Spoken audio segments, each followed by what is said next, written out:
Akkam jirtu miseensonni garee Marvel Wise Tuubii ani beekidha. Marvel Wise Tuubii irraa egaa amma immoo kana isinii qabadhee dhufe paartii sadaffaa unit 2 Geography new curriculum irraa egaa paartii sadaffaan adaptation and mitigation strategy to climate change isa jedhu wajjin ilaalla jechuudha. The United Nations Framework Convention on Climate Change highlight two fundamental response strategy mitigation and adaptation. Egaa United Nation Framework kan jedhamu waa'ee climate irratti kan qo'atu dhaabbata United Nation keessatti hojjetu dhaabbata mootummaa gamtoomanii keessatti kan hojjetu jechuudha. Reason yookaan immoo strategiin climate ittiin to'achuu dandeenyu yookaan jijjiirama haala qilleensaa kan ittiin to'achuu dandeenyu karaa lamaan jedheetu karaa lama lafa kaa'inni mitigation isa jedhuu fi adaptation isa jedhuun qilleensa faalame yookaan qilleensa tasgabbaa'uu tasgabbeessuu dandeenya environment keenyas mijeessuu dandeenya jedhee lafa kaa'e jechuudha. United Nation Framework kan jedhamu kun jechuudha.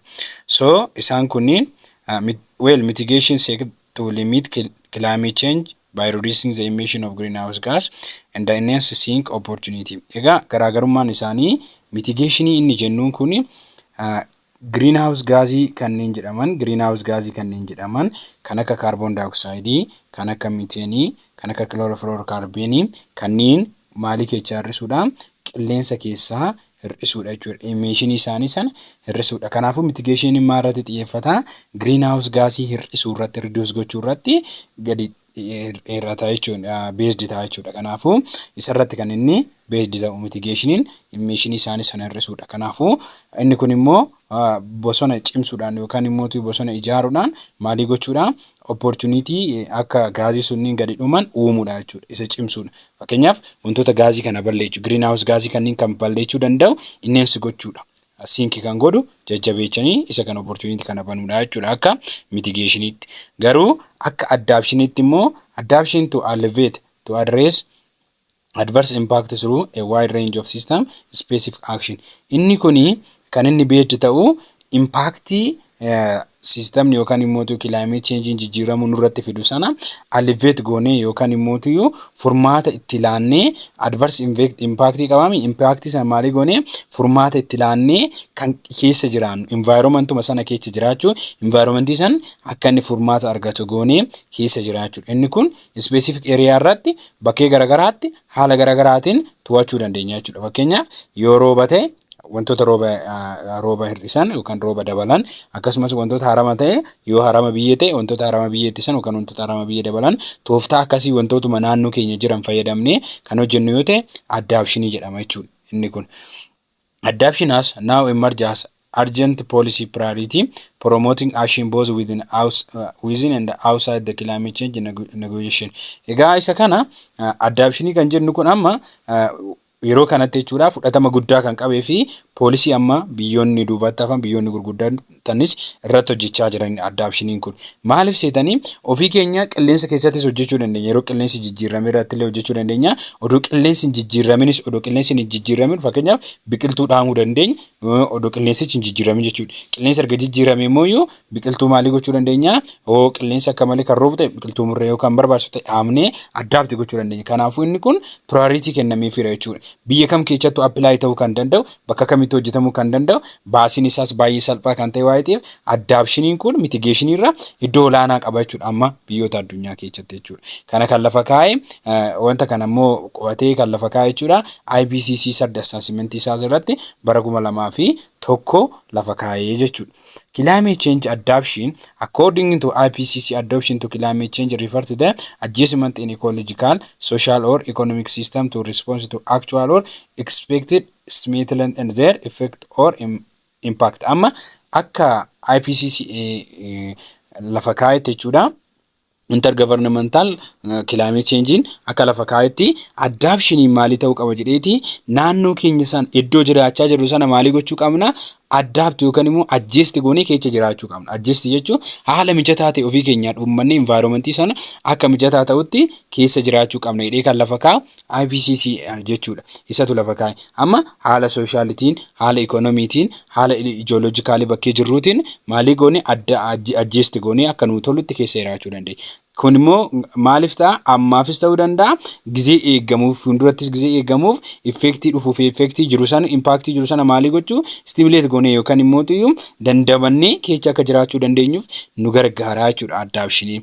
The most common identified adaptation strategy in Ethiopia include soil conservation, tracing, water harvesting, crop diversification, change crop planting date, planting tree and irrigation. Egaa Itoophiyaa keessatti malloonni adaptationii kan adda baanii beekaman istirateejiiwwan adaptationii kan adda baanii beekaman tokko soil conservation jechuun biyyee kunuunsuu, tracing yookaan daagaa ijaaruu, water harvesting bishaaniin qonna gaggeessuu yookaan masiinoodhaan qonna gaggeessuu, crop diversification crop yookaan immoo sanyii midhaanii jijjiirree facaasuu, akkasumas immoo guyyoota facaasnu san guyyaa pilaantii sanii maali jechuu jijjiiruu, akkasumas immoo muka dhaabuu fi masiinootti fayyadamuun maalidha maloota adaptation jechuudha. Naannoo keenyatti fayyadamuu dandeenya.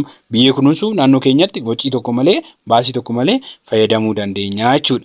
Type of adaptation. There are a lot of type of adaptation. Isaan keessaa nuti garuu bakka sadeetti duwwaa qoonneeti kan nuti ilaallu. Kan nuti qoonnee ilaallu jechuudha. Isaanis depend on type yeroo irratti kan beeris ta'anii jiru, goolii isaanii irratti kan beeji ta'anii jiru, mootiivii isaanii implement ta'anii irratti beeji ta'uudhaan bakka gurguddoo sadeetti qooduu dandeenya.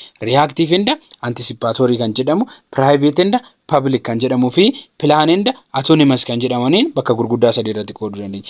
Reactive fi anticipatory kanneen jedhaman kun yeroo inni mudate irratti after fi before irratti beeji ta'u.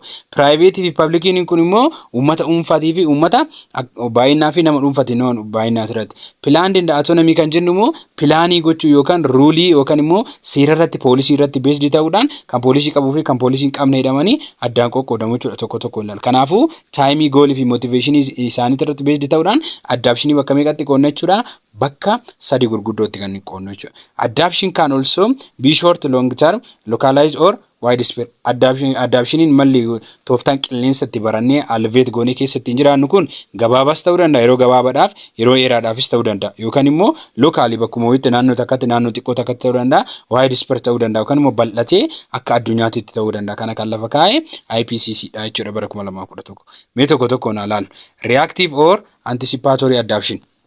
Reactive anticipatory kanneen jedhaman kun kan isaan beeji irratti ta'anii yeroodha.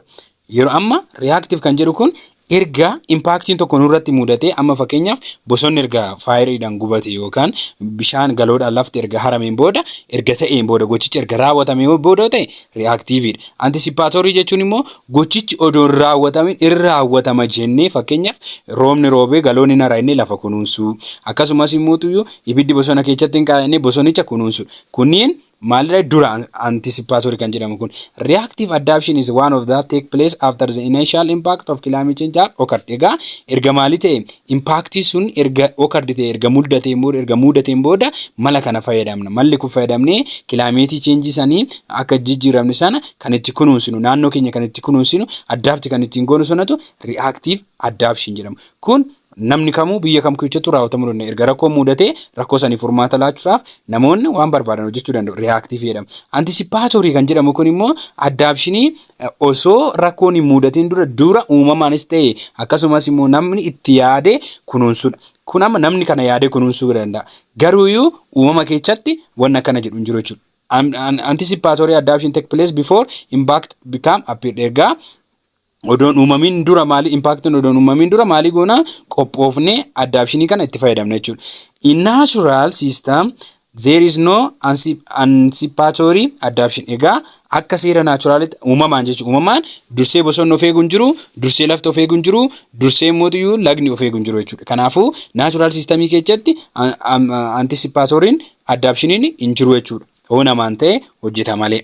Private or public adaptation. Kunniin immoo maalirratti beeji ta'anii isiniin jedhee namarratti baay'ina namaati irratti amma qilleensa naannoo kootii naannoo eegalee namni tokko kophaatti environment isaa qulqulleessuu danda'a biqiltuu dhaabuu danda'a sun private adaptation jedhama. Public adaptation kan jedhamu immoo hawaasni walitti gahee qulqullina magaalaa yeroo tokko eeguutti yoo ka'e fakkeenyaaf inni sun public adaptation jedhama jechuudha. Destination is based on whether adaptation is motivated by private, individual, household, and company or public interest government. Kanaafuu based kan irratti taanu maalidhaani motivation isaanii piraayiveetiidhaan yookaan individuaaliidhaan mana tokkotu mana qilleensa naannoo sanaa kunuunsuudhaaf ka'ee kan jennee olaale piraayiveetii. Akkasumas kaampaanii public interest yoo ta'an immoo isaan kun publikiidha jechuudha. Uummataan yookaan gavarnimantiidhaan yoo ta'e kun maalirratti beesdi taare baay'ina uummataati irratti jechuudha. Plan or autonomous adaptation kan jedhamu jira. Plan and autonomous kan jedhamu kunniin immoo seera irratti beesdi ta'uudhaan poolisii irratti beesdi ta'uudhaan mariidhaan erga mari'anneen booda akkanatti naannoo keenya eeguu qabna innee mari'annee kan goonu yoo ta'e plan jedhama. Garuu zim jennee oluma kaanee odoo marii tokko malee odoo seera yookiin poolisii tokko malee kan kaanee goonu ta'e autonomous jedhama jechuudha. Planned adaptation kan jedhamu is a consequence of deliberate policy education. Egaa poolisii labsameen kan hojjetamu jechuudha. Planned adaptation kun based on the awareness that condition have changed or are expected to change. Egaa awareness kan irratti beejji ta'uudhaan namoonni maalii gochuu kan ittiin hubatan jechuudha. Poolisii sana fayyadamanii environmentii naannoo isaanii kan itti eeggatan planned adaptation jedhama. Autonomous kan jedhamu immoo adaptioniin kun odoo itti yaadin without respect of any policy tokko odoo hin eegin. Autonomous adaptation involve changes the system will undergo response to changing climate irrespective of any policy plan or education. Kanaafu odoo poolisii tokko fayyadamin pilaanii tokko odoo fayyadamin marii tokko odoo fayyadamin nuti naannoo keenya response goonee ofii keenya hin eegganna gaafa jennee climate naannoo san eeguudhaaf namoonni kan sun autonomous adaptation of climate change jedhama jechuudha.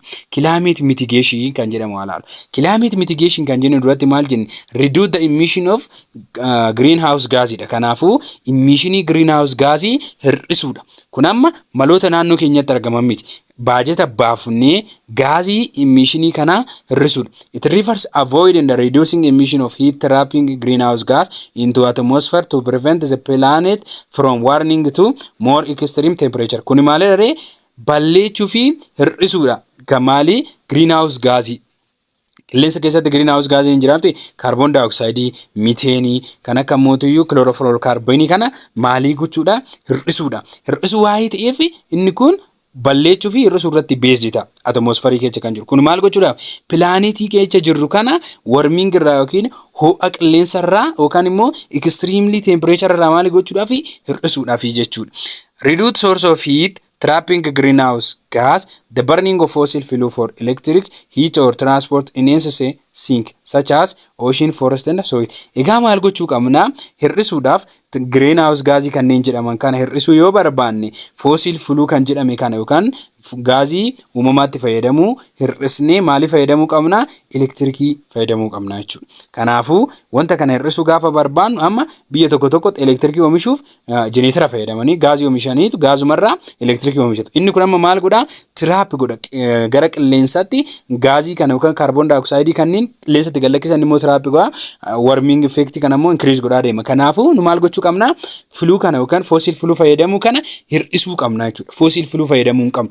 Natural gaasii koolii fi kan akka oilii fayyadamuu hin qabnu jechuudha. Heat or transport enhancing kanaafuu maal gochuu qabna transportii keenya hoo fayyadamnu jechuudha. Transportiis hoo asoo fayyadamnu maal gochuu qabna kan greenhouse gaasii kana xuuxu yookaan greenhouse kana qilleensa keessaa balleechuu ta'uu qaba jechuudha. Kan akka bishaanii kan akka galaanni keessa bineensota garaagaraa green garaagaraa turamti inni kun nama greenhouse gaasii hir'isa. Forestiin greenhouse gaasii hir'isa. Soiliin greenhouse gaasii hir'isa. Kanaafuu itti fayyadamuu qabna kan inni jechuudha.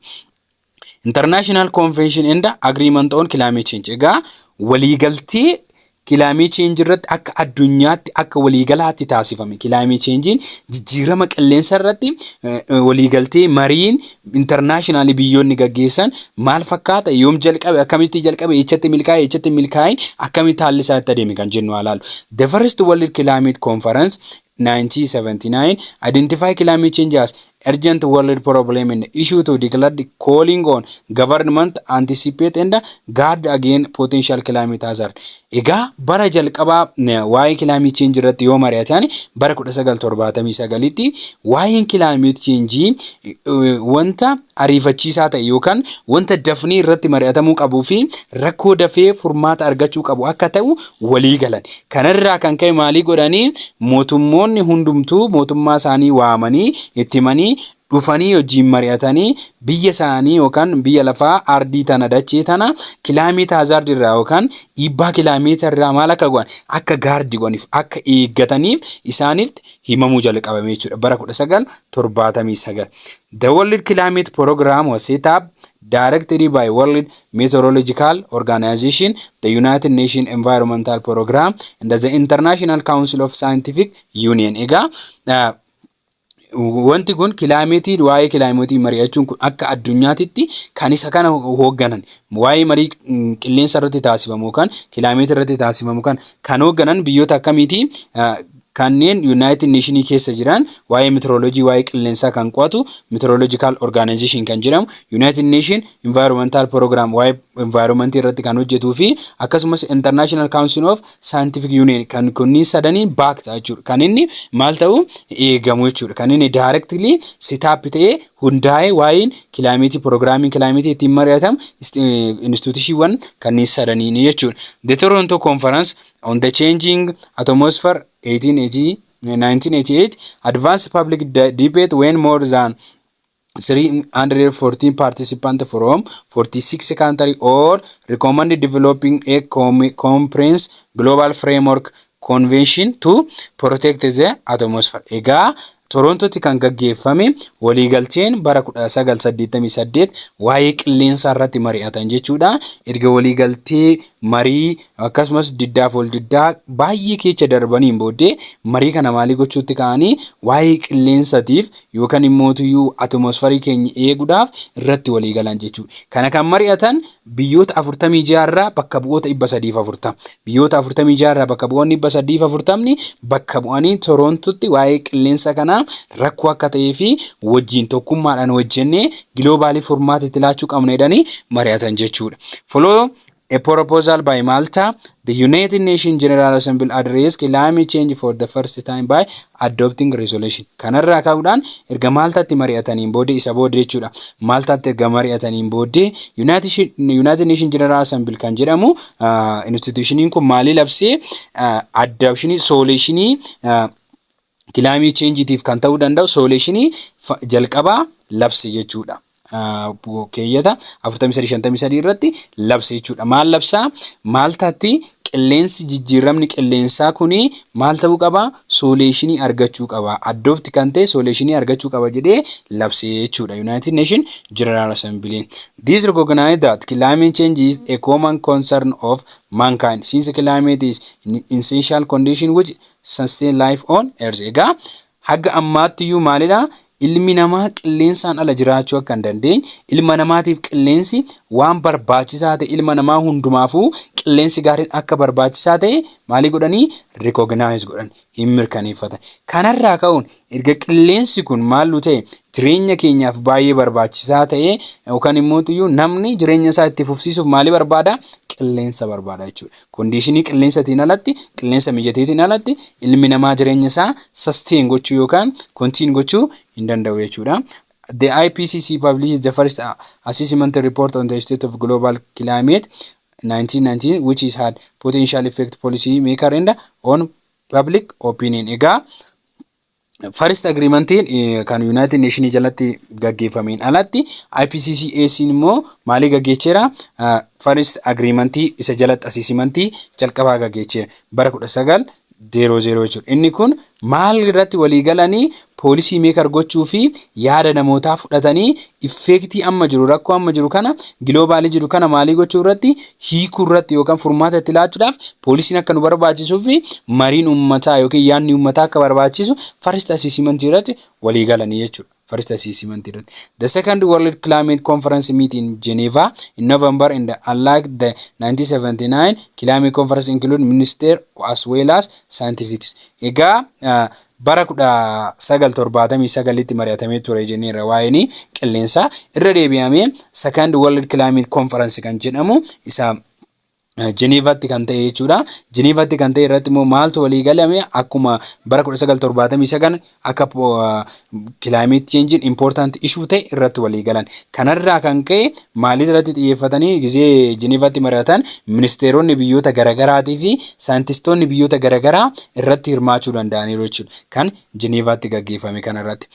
The IPCC finalized the second assessment report on time for CPO2 in Geneva in June 1965. Egaa yaada isaa walitti qabuudhaan second assessment irratti IPCC maal godhee finalized godhee gabaabsee lafa kaa'ee jechuudha. Genevaatti kan maratame sana COP2 jedhee lafa kaa'ee jechuudha. Kun isaan gabaajii isaan itti fayyadamanii COP2 kan jedhu kanaan lafa kaa'an jechuudha. It recognized cost effect step consistency with the sustained development and designed to provide no regret safeguard against such risk. Egaa wanni isaan irratti walii galan cost effectiin hin jira. Step yaan miti cost effect jechuun namni wacii baay'ee yookaan baasii baay'ee kan baasu sana maalii gochuu qabna cost effectii san step yaan hir'isuu qabna kan jedhu recognize erga godhaniin booddee consistent sustained development fiduudhaaf guddina diinagdee walitti fufaa ta'e fiduudhaaf maalii gochuu qabna akka boruun gaabbine akka deebinee boruun gaabbine har'a riskii jiru hundumaa safeguard yookaan immoo to'achuu qabna jedhanii lafa kaa'an.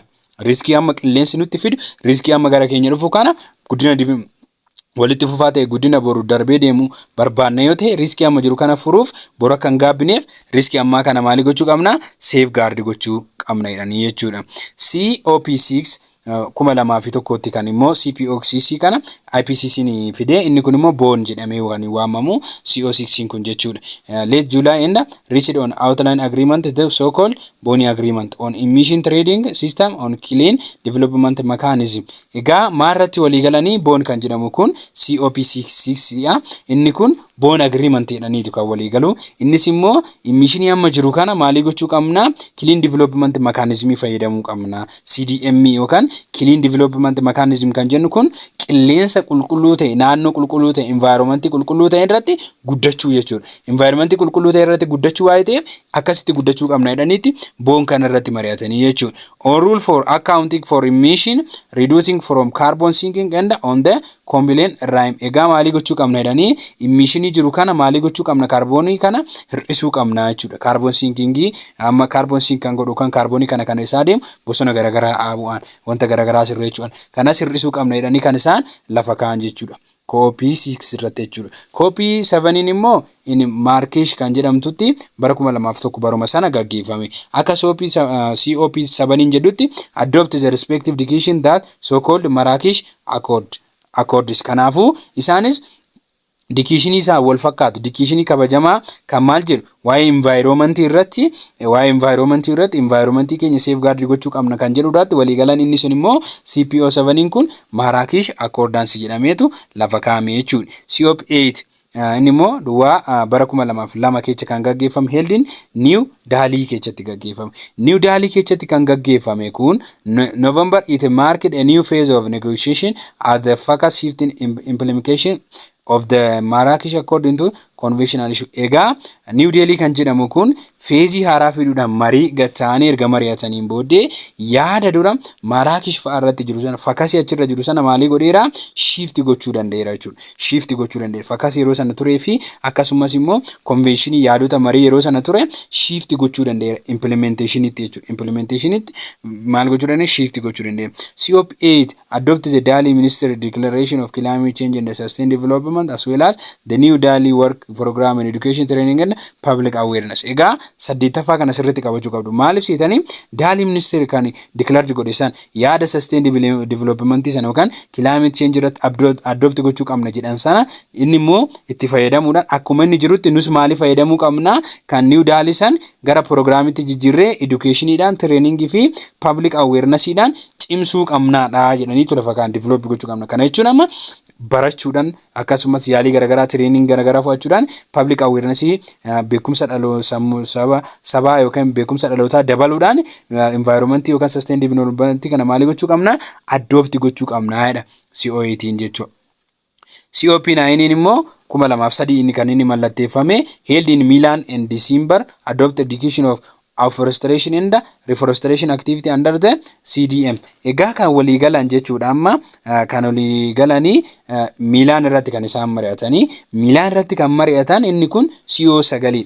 CO9 kun immoo maarratti xiyyeeffata afforestation jechuun biqiltuu lafaa homtuu irra hin jirre tokko irratti ijaaruu biqiltuu dhaabuu akkasumas immoo reforestation lafa dura mukti irraa bade tokko immoo deebisnii dhaabuudha jedhanii addar clean development clean development strategy san jalatti yookaan immoo isa san jalatti akka maalii ta'u godhanii akka education sun adopt ta'u godhan jechuudha. Kanaafuu waa'ee afforestation fi reforestation kan qo'ate COP9 irratti jechuudha.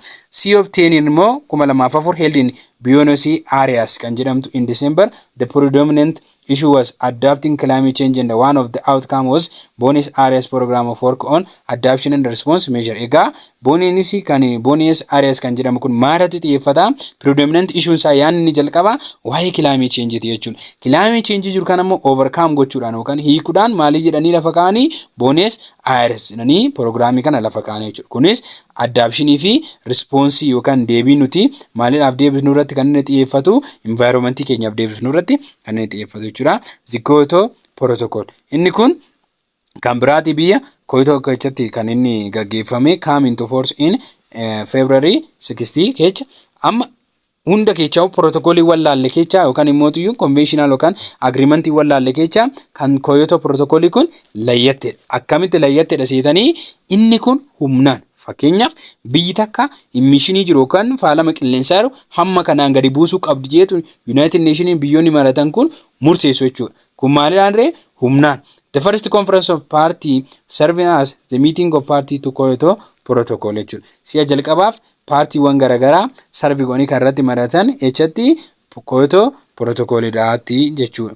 CPO and MOP one was held in CP element in Montreal November and December. Amma CP1 fi MOP one kan jedhamu kunninis isaan abbreviation isaan fayyadamanii yookaan immoo CP11 kun echatti gaggeeffamanii November 11 fi December kecha Montreal'tti gaggeeffame jechuudha. Montreal biyya Montreal kan jedhamtu keessatti gaggeeffame. The international agreement called the Kyoto Protocol was adopted in 1970 and put into force in February 2005 jechuudha. Inni kuni agreementii kun kan inni farramame bara 1990 hojiirra kan oole garuu humnaan akka isaan humnaan qilleensa kana hir'isan kan godhe bara 2005 jechuudha. The protocol set mandatory target for reducing greenhouse gas emission in country that adopt the plan. Egaa maalii godhaniitu protocolin Kyoto jedhamu kun mandatory target dha kan inni qaba. Mandatory jechuun kan dirqama ta'e bakka hojjechuu qabu biyyi kamuu hir'isuu qaba humnaan hir'isna jedhaniitu protocolii hojjechuu jalqabeedha jechuudha. Greenhouse gasii hir'isuun hin danda'ama akkamitti humnaan ajajamanii biyyi kamuu ajajamtee humnaan hir'isuu qabdi jedhaniitu lafa kaan. The overall goal of Kyoto Protocol was to reduce greenhouse gas emission in developed country by at least 5% below existing 1990 level during the 5-year period of 2018-08 that 2012. Egaa akka Kyototti yaannisaa goolii isaa maali ture? Greenhouse gasii yookaan immoo gaazota qilleensa faalan kana biyyoota developed country yookaan biyyoota guddatan keessatti percentage 5 maalii gochuudha hir'isuu ture. Kaayyoon isaa inni guddaan bara kamii bara 1990 irraa kaasee yeroo san irraa kaasee kan jiruu fi waggaa 5 inni kan yaadicha qabate bara 2008 amma bara 2012 jidduutti kan jirutti percentage 5 hir'isuu qaba kan baroota 1990 ture san irraa level isaa irra gad hir'isuudha kan inni barbaadu ture yaanni isaa. Yaa ta'u garuu the United States did not ratify the Kyoto Protocol and many developing nations such as China was not required as carry out emission reducing. Amma United Nations wanta kana ratify ngoon hin fudhanne humnaan akkamiin hojjechiisette hin diddee Kyoto Protocol isheen maalii goone not ratify mirkaneechine hin fudhanne isheen biyyoota developing nation kanneen jedhamu yeroo sana China reef guddachaa kan hin jirtu China isimo requirement dhiyaate san humnaan kan dhiyaate san maaliin goone carry out ngoone yaadattuu isheen hin qabne hin fudhanne jechuudha isheen illee Chinaanis fudhanne United Nations hin fudhanne kanaafu United Nations not ratify hin fudhanne jalqabuma American China garuu dhimma ittiin kennine waa'ee isaa dhimma ittiin kennine jechuudha. The Kyoto Protocol has been followed by the Paris Agreement which was introduced in 2050 and adopted by virtually every one of the world nations. Egaa Kyoto Protocol kun immoo maal jechaane Paris Agreement inni jechaane. Paris Agreement kun immoo bara 2015 keessatti kan gaggeeffame inni kunis immoo every one nation kamuu addunyaa keessa jiran itti hirmaachuu hin danda'u kun immoo fedhii irratti based ta'a. Paris kun jechuudha fedhii irratti kan inni based ta'uu jechuudha. Bara in mid 2070s, the United States announced its what intention withdraw from the Paris Agreement. Ammallee baruma kudha midi bara 2017 jechuudha. United Nation maalii goote Paris Agreement kanas ammas addaan kutte jechuudha. Kanaafuu United Nation lachuuyyuu gatte jechuudha. Paris Agreement kana ammas ishiin hin gatte jechuudha. The cutting down of emission of the greenhouse gas and the pollution has several potential positive benefit. Egaa greenhouse gas yookaan immoo gaazota qilleensa faalan kana hir'isuun yookaan immoo faaltota qilleensaa kana hir'isuun positive benefitii qabaayu bu'aa pozitiiva qaba odoo ta'eeraati ta'e odoo raawwatameera ta'e fakkeenyaaf maal qaba siidanii could slow down the enhancement of earth greenhouse effect. Again effecti greenhouse gaasii addunyaa irratti guddachaa jiru gad hir'isaa deemayu sila odoo hojiirra ooleera ta'e reduce global warming ho'a waliigala addunyaa average waliigala addunyaa sirrisaa deema reduce acid rain rooba acidii addunyaa irratti roobu hir'isaa deema diamension has egaa dhiibbaa gurguddaa ufaa deemu maalii godhaa hir'isaati silaa kan inni deemu slow the production of photochemical smoke and produce significant health benefit. Silamo odoo wanni kun greenhouse gas emission photochemical kan jedhu industry keessa gaasiiwwan ba'an maalii godhaa gad hir'isaati silaa kan inni deemu fayyaa keenya irratti immoo bu'aa guddaadha silaa kan inni buusaa deemu jechuudha odoo ta'eera ta'e yookaan greenhouse gas reduction kanarratti odoo walii galanii ta'anii jechuudha. To fight climate change we must first reduce our greenhouse gas emission jechuudha. Egaa climate change naannoo keenya jiru ofirraa hir'isuu yoo barbaanne climate change naannoo keenya miidhaa jiru ofirraa hir'isuudhaaf yoo barbaanne jalqaba maalii hir'isuu qabna nuti greenhouse gas yookaan gaazota qilleensa faalan hir'isuu qabna jechuudha. To accomplish the first step into empirical renewable energies that are natural revelation on human time scale such as sunlight, wind, rain, tide, waves, and geothermal heat, and avoid creating energy by the burning of fossil fuel. Egaa wanta kana immoo galmarra oolchuudhaaf greenhouse gaasii kana hir'isuudhaaf maal gochuu qabna? First stepin keenya kan nu hojjechuu qabnu renewable energy fayyadamuu qabna. Renewable energy kun naturally replaced kan of godhan naturally deebisanii kan of oomuu danda'an. Fakkeenyaaf wantoota akka yeroo amma laayifii keenya bara keenya keessa jiraanne keessatti yeroo amma jiraannu keessatti wanta deebi'ee nuuf maalii ta'uu danda'u haara'uu danda'u. Sajjaat kan akkamii kan akka ifaaduu amma soolaarii odoo fayyadamnee waan deebi'ee hojjechuu danda'u smookiin hin qabu haara bifa salphaa ta'een itti fayyadamuu danda'a. Waa'ee renewabilia akkasumas immoo replaced of deebisuu danda'a. Windii humna bubbee odoo fayyadamne amma haara qaba hin qabu akka gaazii sana haara hin qabu waa'ee qilleensa faala rooba odoo fayyadamne taayidii yookaan obomboleettiin amma ifa guddaadha kan inni kennu. Taayidiin humna guddaa qabu ifa guddaa qabu. Weevii odoo fayyadamne yookaan balaqqee odoo fayyadamne akkasumas geothermal heat kan jedhaman immoo ifa aduutirraa kan dhufan odoo fayyadamne bishaan irraa kan dhufan odoo fayyadamne avoid creating energy by burning of fossil fuel. Energy nuti oomishnu energy nuti oomishnu fossil fuel kan akka natural gas, oil fi coal irraa kan argannu sana hir'ifne odoo wantoota replaced ta'an odoo fayyadamne maali ta'uu danda'a? Greenhouse gas hir'achuu danda'a jechuudha. Nutam fossil fuel fayyadamuu hin qabnu. Kasala uumamaa kan lafa keessaa bahu sana fayyadamuu hin qabnu. Lammata mootuyyuu greenhouse natural gas fayyadamuu hin qabnu. Oil yookaan immoo petroleemiiwwan garagaraas fayyadamuu hin qabnu jechuudha. Adada gaazii kana fayyadamuun qilleensas faala deemnaa waa'ee ta'e. Pillar of climate resilient green economic of Ethiopia. Itoophiyaan erga addunyaan wanta akkanaa fayyadamtee adaptation fi mitigation fayyadamtee kilaameetii kana hir'isuudhaaf yookaan immoo greenhouse gas kana hir'isuudhaaf yaalii gootee akkasumas convention fi agreement garagaraa argamaa yaatanii Itoophiyaan maal hordofti kan jedhu wajjin ilaalume. Ethiopia plan is to follow green growth path forest development and sustainability. Egaa Itoophiyaan kan isheen hordoftu pilaanii isheen hordoftu pilaanii magariisa guddina magariisaati. Inni kun forestii guddisanii forestii develop gochuudhaaf forestii walitti fufaa ta'e forestii yeroo hundumaa tajaajila kennuu danda'u kan magariisa guddina dinagdee magariisa ta'e jechuudha kan isheen hordoftu. The climate resilient green economy strategy follow sectoral approach. Egaa inni kun akka Itoophiyaatti green resilient green economy kan jedhamu kun seektaroota garagaraa irratti approach seektoraalaati kan hordofu jechuun agriculture sector irratti kan biraa, industrial sector irratti kan biraa, akkasumas immoo financial sector irratti kan biraa. Kanaafuu seektaroota garagaraa irratti approach garagaraa strategy garagaraati hordofu jechuudha.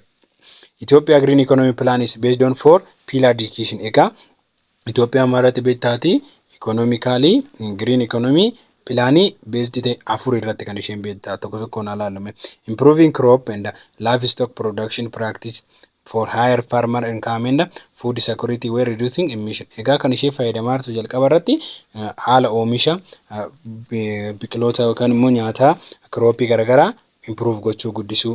Livestock production practice kan ammoo higher farmer income jechuun livestock jechuun hawaasni oomishurraa bu'aa gaarii akka argatu, qote bulaan income gaarii akka argatuu fi nyaataan akka of danda'u. Erga kanneen ta'een booda ammoo greenhouse gaasii maalii gochuu hir'isuudha jechuudha karaan isheen ittiin yaaddu. This pillar recognizes that agriculture will remain the core sector of the economy that provide employment to majority of the Ethiopian population. Egaa piilariin kun akka lafa kaa'utti yookaan immoo dameen kun akka lafa kaa'utti agriculturein Itoophiyaa keessatti iddoo guddaa laatamaaf core sectorii laatamaaf akkuma inni core sectorii yookaan bakka guddaa qabatetti ta'ee uummanni Itoophiyaa baay'een maalirratti kan inni hirmaatu hojii isaanii kan irratti gaggeeffamaa irratti qonna kanarratti. Kanaafuu qonna irratti gaggeeffachuu haa ta'eef qonni ikonoomii keenya keessatti bakka guddaa qabatu jedhanii recognize godhuuf jechuudha. Priority in innovation that limit soil-based emission from agriculture and limit pressure on forest by limiting expansion of land under cultivation. Egaa maalidha ammoo kan inni barbaadu priority soil-based kan ta'e yookaan emission soil-based ta'e hir'isu. Fakkeenyaaf soiliin akkamitti akka qisaasa'u dhiqama biyyee, harama biyyee akkasumas immoo lafa horii irratti tessanii biyyeen irraa ka'uu sana eeguudha hir'isuudha jechuudha. Soilii yoo fayyadamnu emishinii jiru sana irraa hir'isuudha. Akkasumas agricultureidhaan immoo biyyeen akka miidhama jiru sana irraa hir'isuuni akkasumas dhiibbaa bosona irra ga'u maalii gochuudha hir'isuudha.